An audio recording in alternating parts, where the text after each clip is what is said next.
제목을요.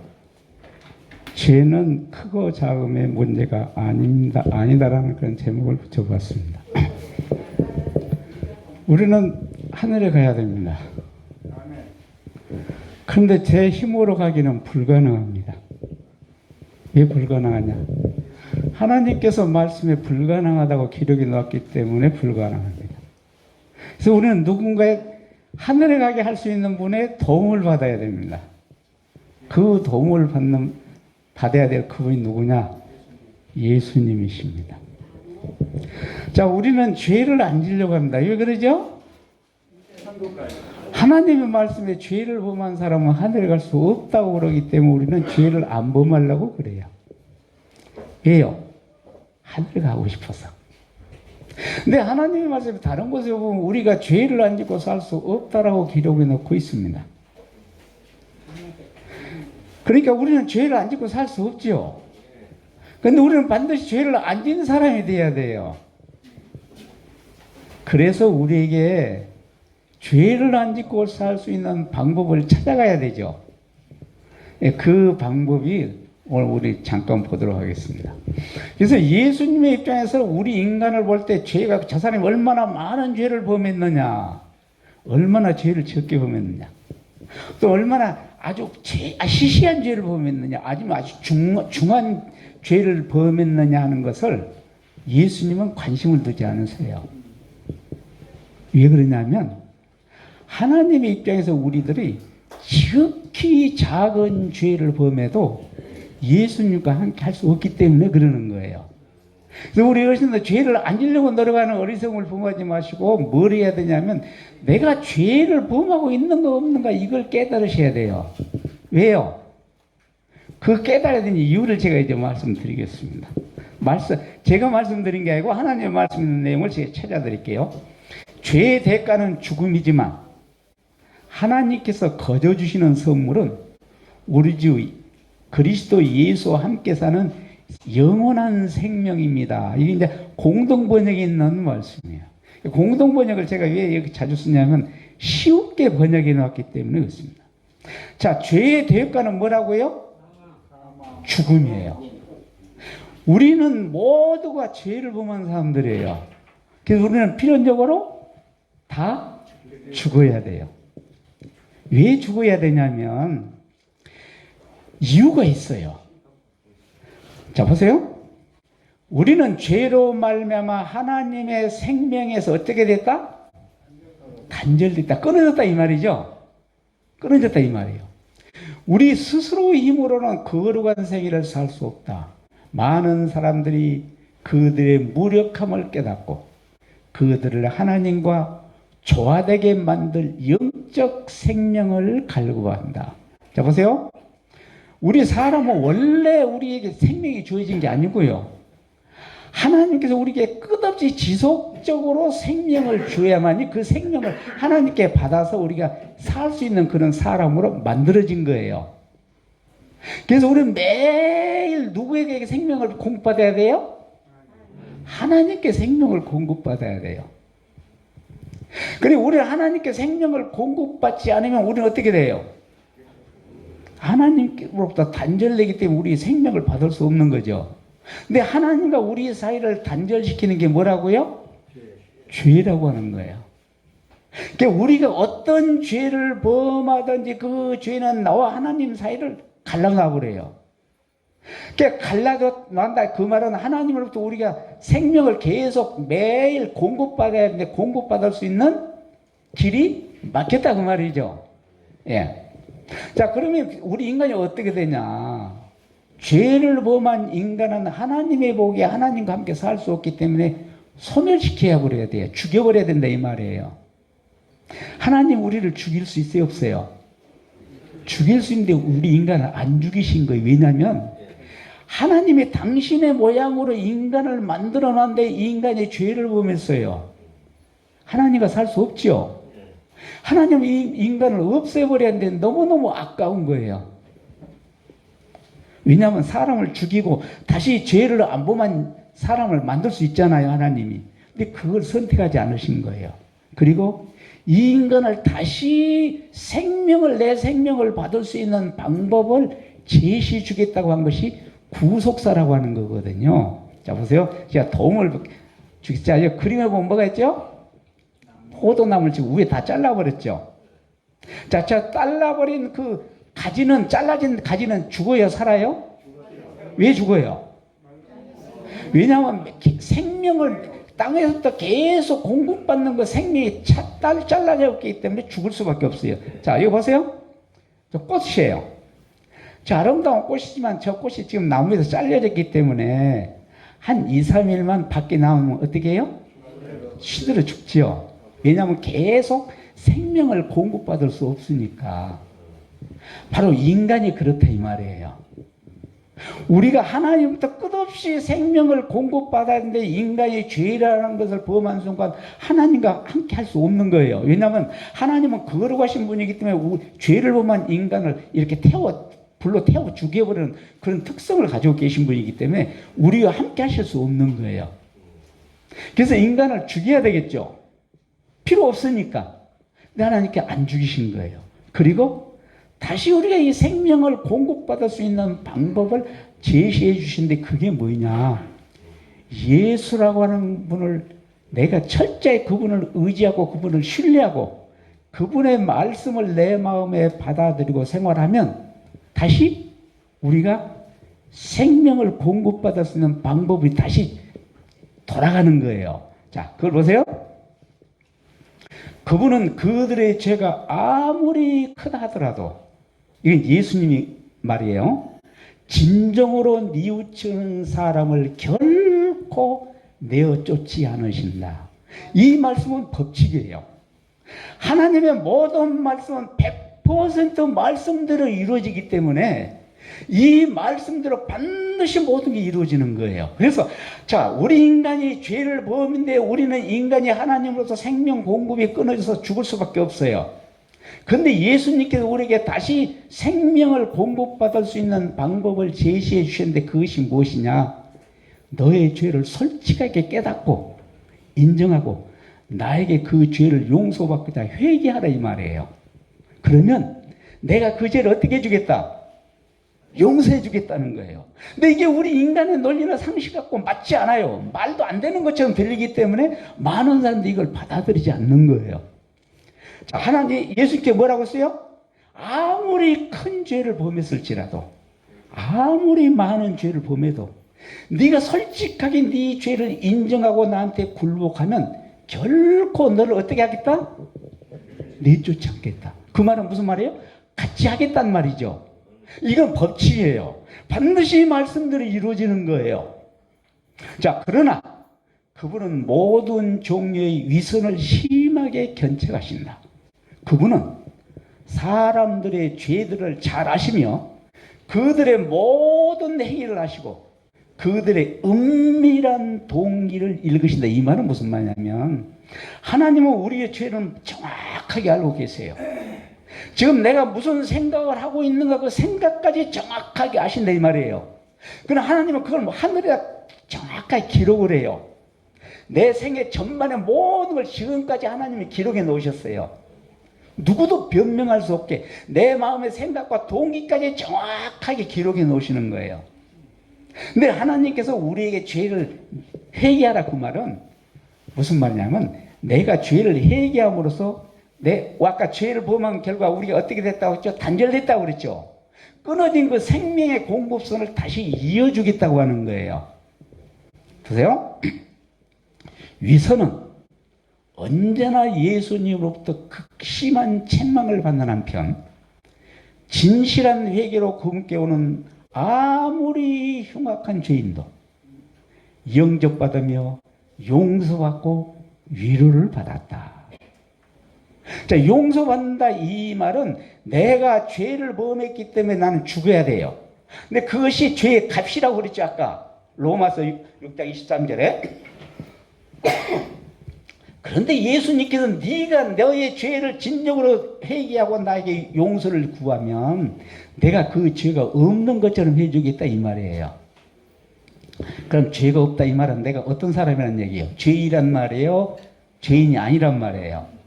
죄인이 아니란 말이죠. 죄인이 아니라 이 말은 하나님의 말씀에 의인이라고 그렇게 기록해 놓고 있는 거예요.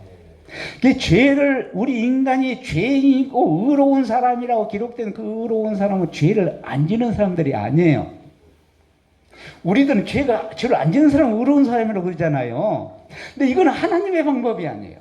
하나님은 우리를 의로운 사람으로 인정해 주는데 그 방법이 죄를 안 짓는 사람을 의로운 사람이라고 얘기하는 게 아니고 자기의 죄를 솔직하게 마음으로 인정하고 깊이 후회하면서 그걸 예수님께 용서받고자 무릎 꿇고 용서해 달라고 할 때 예수님은 그 사람을 의로운 사람이라고 하는 거예요. 왜요?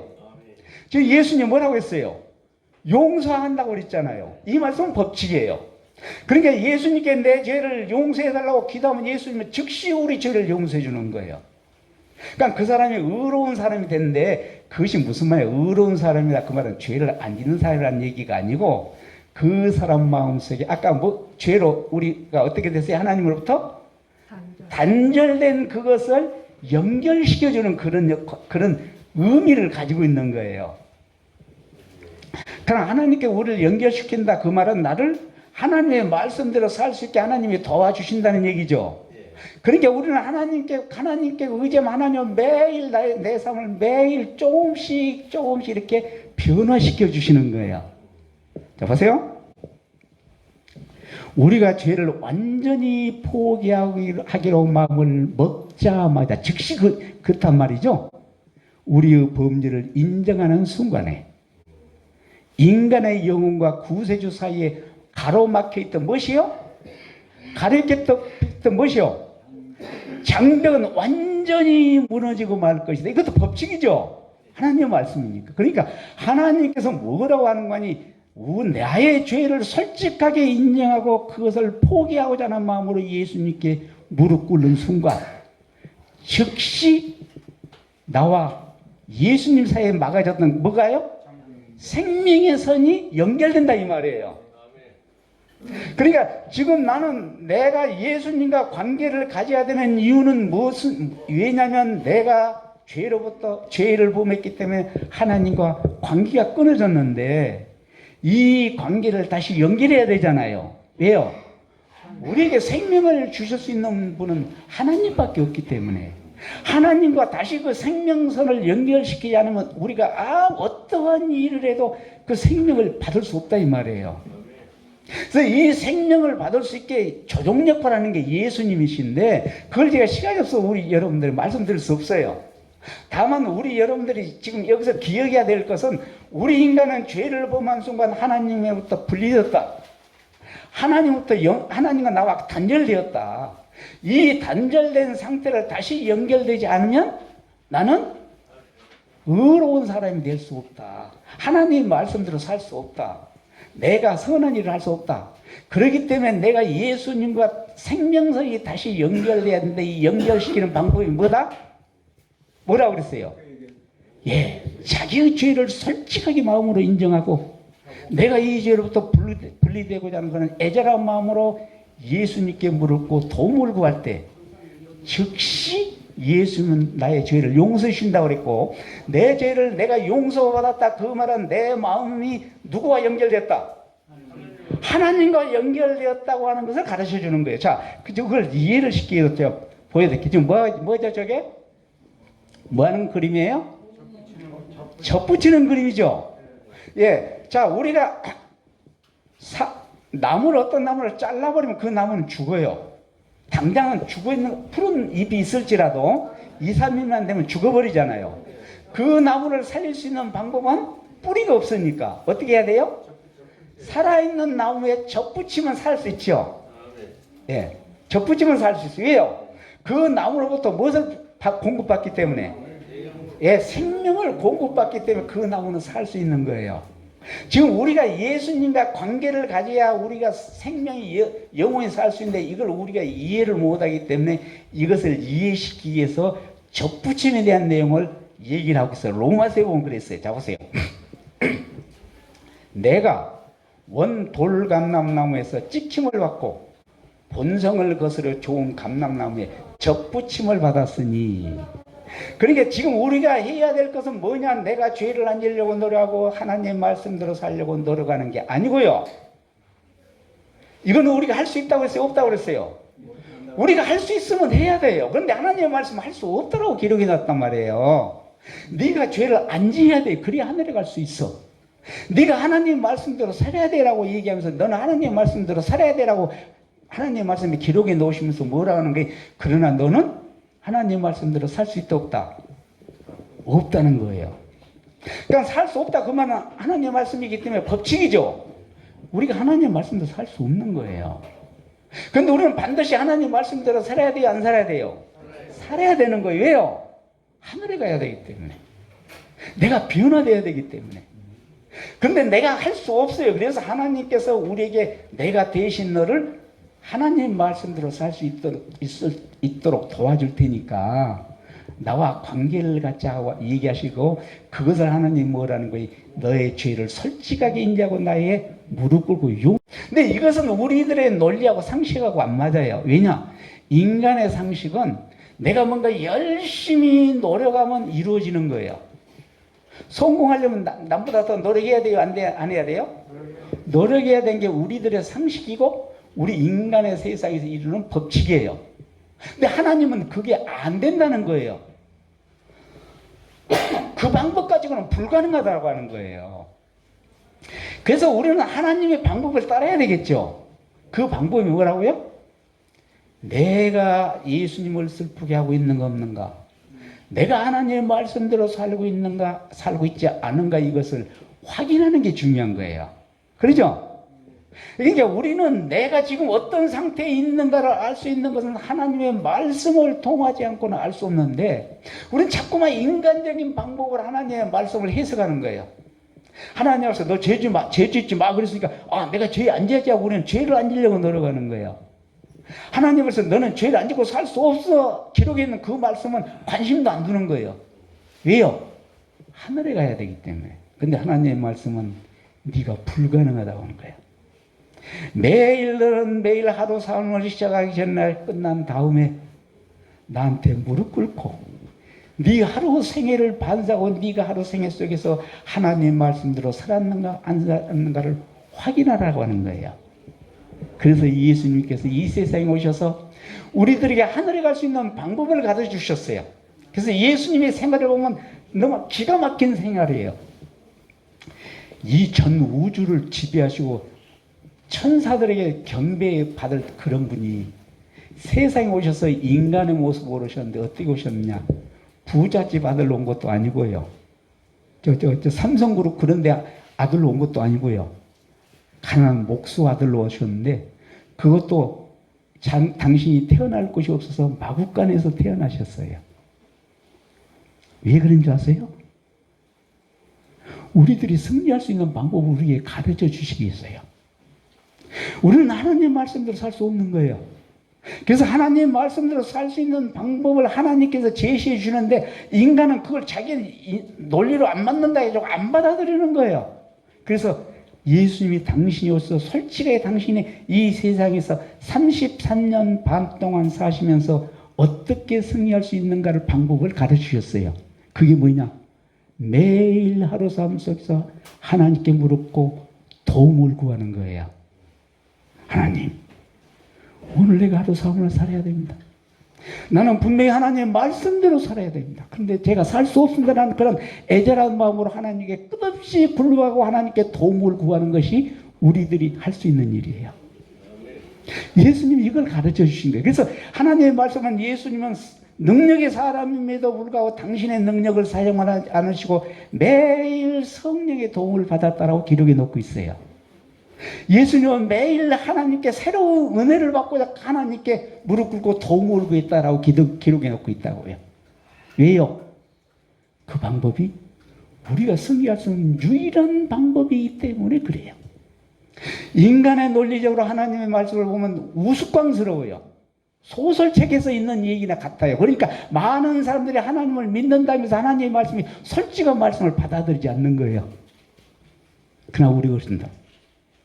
우리가 할 수 있는 것은 매일 내 삶 속에서 나라고 하는 인간이 하나님과 관계를 유지하지 않으면 나는 아무것도 할 수 없다라고 하는 것을 철저하게 마음에 기록하는 게 중요해요. 그렇게 될 때 그 사람은 매일 예수님의 도움을 받고자 예수님께 굴복할 수밖에 없어요. 자, 보세요. 그들이 회개했고 그리스도의 의를 받아들였다. 그러므로 그들은 그리스도의 의의 옷을 입고 하나님 앞에 서 있었다. 이건 상징적인 얘기예요. 우리들에게 인식시켜서 이렇게 설명을 해놓은 거예요.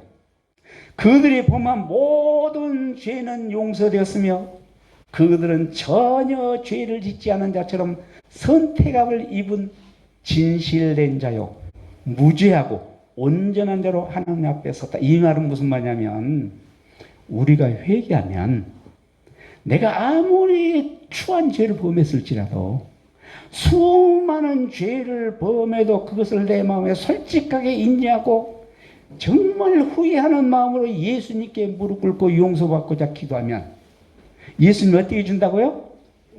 용서해 주신다. 그 말씀은 하나님의 말씀이니까 하나님의 말씀은 반드시 100% 말씀들이 이루어져요. 그렇기 때문에 지금 내가 예수님께 용서받았냐 안 받았냐의 문제는 나에게 있는 게 아니고 내가 진정한 마음으로 이 죄로부터 분리되고자 애절한 마음으로 예수님께 도움을 구했느냐 구하지 않았냐의 문제예요. 그런데 문제는 또 있어요. 어떻게 했냐. 우리 인간은 본성적으로 죄의 사람이기 때문에 조금만 방심하면 내가 본성이 나타나요. 그래서 다시 죄를 범한다 이 말이에요. 다시 욕심을 부린다 이 말이에요. 그럼에도 불구하고 나는 결코 실망하지 않고 매 순간마다 예수님께 무릎 꿇고 도움을 구하면 예수님은 그 사람을 매일 조금씩 하늘에서 살기에 적합한 사람으로 변화시켜 주신다고 약속하셨어요. 이 약속은 진실이에요. 문제는 이 약속을 내 마음에 진정으로 받아들이냐 받아들이지 않느냐의 문제가 있어요. 왜냐하면 하나님의 말씀은 법칙이기 때문에. 그러나 하나님의 말씀은 어떻게 이렇게 우리가 보기에 이 세상에 통상적으로 일어나는 법칙과 모순은 되는데 이것이 이루어질 수 있느냐라는 의문을 가질 수 있죠. 그렇잖아요? 근데 하나님은 법칙 위에 계시는 분이에요. 그러니까 이 세상에 일어나는 모든 법칙을 변경시키고 그걸 바꿀 수 있는 유일한 분이 계신데 그분은 그 법칙 위에 계신 분. 누구예요? 창조주 하나님이세요. 그래서 하나님은 죽은 사람을 살리는데 너무 쉬운 거예요. 왜요? 법칙을 순간적으로 바꾸시면 되는 거예요. 사람은 절대 죽은 사람은 살아날 수 없어요. 왜요? 그게 법칙이에요. 그런데 하나님은 이 법칙을 바꿀 수 있어요? 없어요? 있어요. 그러니까 죽은 사람은 너 일어나가라면 즉시 일어나는 거예요. 이게 하나님의 능력이에요. 이 능력을 내 마음에 받아들이는 것을 예수님은 뭐라고 기록했느냐? 믿음이라고 기록하고 있어요. 그래서 우리 신들 매일 내 삶 속에서 살아계신 하나님, 예수님께 내 자신을 매 순간마다 내어 맡기지 않는 한 나는 결코 승리할 수 없다라고 하는 그 확고한 사실을 마음에 철저하게 기록하지 않는 한 우리는 자꾸만 내 방식을 써요. 내가 죄를 안 지려고 노력하고 선한 사람이 되려고 노력하고 그리고 그 선한 일을 좀 한 것 같으면 내가 의로운 사람처럼 착각하는 거예요. 하나님은 아니라고 그러는데. 그래서 자, 우리는 몇 년 더 사시겠어요? 저도 이제 75이 넘었습니다. 그래서 제가 오늘 아침에 기도하면서 그랬어요. 제가 오늘 아침에 한 2시쯤에 일어났는데 하나님, 이제 내가 인생 말년에 도달했습니다. 내가 지금까지 주님께 너무 주님의 말씀대로 살지 못했지만 앞으로 남은 생이라도 정말 하나님의 말씀대로 살 수 있었으면 좋겠습니다라고 제 기도를 드렸어요. 하나님, 저희의 믿음을 주십시오. 예수님이 우리에게 믿음을 가지라고 한 그 믿음이 무엇인지 나는 모릅니다. 그러나 그걸 내가 믿음을 갖고 싶습니다. 예수님, 저에게 믿음을 주십시오라고 오늘도 믿음을 달라고 기도하는 거예요. 왜냐하면요, 믿음이라고 하는 것은 우리는 알 수 없는 거예요. 왜냐하면 믿음이라고 하는 건 어떤 실체로 보이는 게 아니고 우리들의 마음의 어떤 상태를 이해시키기 위해서 믿음이라고 하는 글로 표현해 놓은 거예요. 그러니까 내가 예수님과 살아있는 관계를 가지고 있느냐 없느냐 하는 것을 우리는 알 수 없지만 이 관계를 가져야 되는 거예요. 그런데 관계를 갖는 거 알 수 없죠. 알 수 있는 방법이 있을까요 없을까요? 있어요. 그게 뭐죠? 바로 하나님의 말씀을 보는 거예요. 하나님의 말씀에 이것이 죄다. 그런데 내가 지금 하고 있거든요. 그러면 내가 예수님과 관계를 가지고 있다는 거예요 없다는 거예요? 잘못됐다는 거예요. 믿음이 잘못됐다는 거예요. 이제 그걸 해결해야 되겠죠. 그 해결할 수 있는 분이 누구예요? 하나님이에요. 하나님 말씀은 놀랍게도 내가 변화되고 죄를 안 짓고 내가 선한 사람이 되고 하는 이러한 모든 것들이 내가 노력을 해서 되는 게 아니고 그냥 하나님께서 공짜로 주는 선물이라고 기록해 놓고 있어요. 이 선물은 어떻게 할 때 받을 수 있죠? 내가 받으려고 노력하면 받을 수 있어요? 아니요. 선물을 주는 사람과 긴밀접한 관계를 가지면 그분이 주는 거예요. 제가 저희 아들이 그 약국을 작년 12월 달에 찾았는데 제가 기도한다고 제가 우리 언젠가 말씀드린다고 그랬죠? 제가 올 연말에 말씀드릴게요. 신기한 일이 일어나요. 이해할 수 없는 일이 일어난다고요. 제가 지금까지 단 하루도 우리 아들 가게를 위해서 기도를 빼먹은 적이 없어요. 우리 아들이 가게를 시작할 때부터요. 이유가 있어요. 하나님은 내 요구를 알까요 모를까요? 다 아세요. 내가 무엇을 필요로 하는지. 그러니까 하나님은 아심에도 왜 우리가 주지 않고 우리가 자꾸 그것을 원하게 만드시냐면 우리의 마음이 하나님께로 향하고 하나님과 관계를 갖게 하기 위해서 그러는 거예요. 하나님이 주실 수 있는 상태 가운데 내 자신을 두어야 줄 수 있기 때문에요. 저희 아들이 약국을 했는데 설날에요.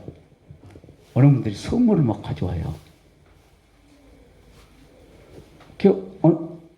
어느 선물도 왔냐면 뭐라 하더라? 내 술을 하니까 지금 모르겠는데 그 포도로 만든 포도 좀 말고요.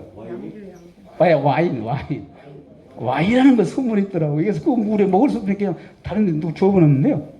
제가 무슨 말씀을 드리려고 하냐면은 선물이라고 하는 것은 그 사람과 관계를 가질 때 필연적으로 그 사람부터 받을 수 있는 거예요. 우리 아들이 그전에 남의 약국에 다녔기 때문에 선물 받을 수 없었어요. 선물 한 번도 안 가져왔는데 이번 설날로 막 이렇게 가져오는 거예요. 왜요? 갖다 주는 거예요. 선물은 그냥 받는 거예요. 우리가 우리 품성이 변화되고 죄를 남짓고 선한 사람이 될 수 있는 건 하나님의 말씀을 선물이라고 그러는데 우리는 그걸 믿기지 못하는 거예요. 그러니까 자꾸만 내가 뭘 하려고 하는 거예요. 자, 우리 어르신들 우리가 할 수 있는 일은 매일 자신의 죄를 깨닫고요. 인정하고 예수님께 솔직하게 그 죄에서 해방되고자 하는 애절한 마음으로 기도하는 것 이외에는 우리가 할 수 있는 게 없어요. 그 기도를 하신데 기도의 응답이 없을지라도 매일 기도하시기 바랍니다. 그런 다음에 하나님께 진실된 마음으로 한 기도를 어떻게 역사하는지 한번 보시라고요. 제가 지금 올 연말까지 하루도 빠지 않고 기도하겠다고 하나님께 약속하고 4가지를 가지고 기도를 하고 있어요. 제가 기도할 때 그래, 하나님, 이것을 하나님이 주기에 능한 분입니다. 그렇죠? 문제는 이것을 내가 받을 수 있느냐 없느냐의 믿음이 중요하기 때문에 내가 그걸 받을 수 있는 믿음을 갖기를 원합니다. 나에게 믿음을 가질 수 있도록 어떻게 하면 내가 올바른 믿음을 가질 수 있는지 가르쳐 주시라고 제가 기도를 하는 거예요. 그리고 하나님께서 어떻게 이루어지는지 보려고요. 사랑하는 성도 여러분, 우리는 하나님의 말씀은 살아있는 법칙이라는 걸 항상 염두에 두시고 하나님의 말씀에 기록된 것은 내 마음에 원하든지 원하지 않든지 마음에 들든지 안 들든지 그냥 단순하게 말씀 그대로 받아들이시면 하나님께서 역사하는 그 놀라운 것을 경험하게 됩니다. 자, 우리는 하나님과 관계를 유지하는 것이 뭐다 이거야? 이제 결론 내릴게요. 우리는 하나님으로부터 매일 무엇을 받아야 돼요? 능력을 받아야 돼요. 힘을 받아야 된다 이 말이에요. 그런데 우리 인간은 죄를 범한 순간 끊어졌어요. 그건 잘 몰라요. 저는 하나님의 말씀이 끊어졌다니까 끊어진다고 얘기하는 거예요. 그렇다면 우리는 끊어졌기 때문에 나는 하나님부터 어떤 도움을 받을 수 없죠. 이 도움을 받을 수 있는 게 뭐라고요? 네, 회개라고 그랬어요. 자기의 죄를 솔직하게 인정하고 예수님께 도움을 받고자 애절하게 기도하면 예수님께서 도와주는데, 그걸 하나님의 말씀은 다시 연결된 것으로 기록하고 놓고 있잖아요. 우리는 매일 하나님과 관계가 유지돼야 돼요. 우리 생명의 공급소인 예수님과 관계를 가져야 된다 이 말이에요. 그래서 예수님께 매일 기도하는 생일을 사시기 바랍니다. 그러면 우리는 하늘에 가는 게 확률이 얼마예요? 100%예요. 우리가 믿는 분이 이런 분이에요. 우리 신들 매일 자신의 생일을 살피고 하나님 예수님께 기도하는 생일 사시기 바랍니다. 네, 자, 기도하겠습니다. 사랑의 예수님, 우리가 생각하는 방법과 하나님이 기록하신 방법은 전혀 다르지만 우리는 우리들의 방법이 아닌 하나님께서 제시하신 방법을 우리가 온전히 마음으로 수용하고 받아들일 수 있도록 믿음을 허락해 주시옵소서. 오늘도 우리 여기 계신 모아는 분들 마음속에 살아계신 하나님에 대한 애절한 마음을 갖게 하시고 끝없이 주께 굴러가는 세계를 살아 믿음으로 승리하는 세계가 되게 도와주시기를 사랑이 많으신 예수님의 이름으로 간절히 기도드리옵나이다. 아멘. 네, 감사합니다.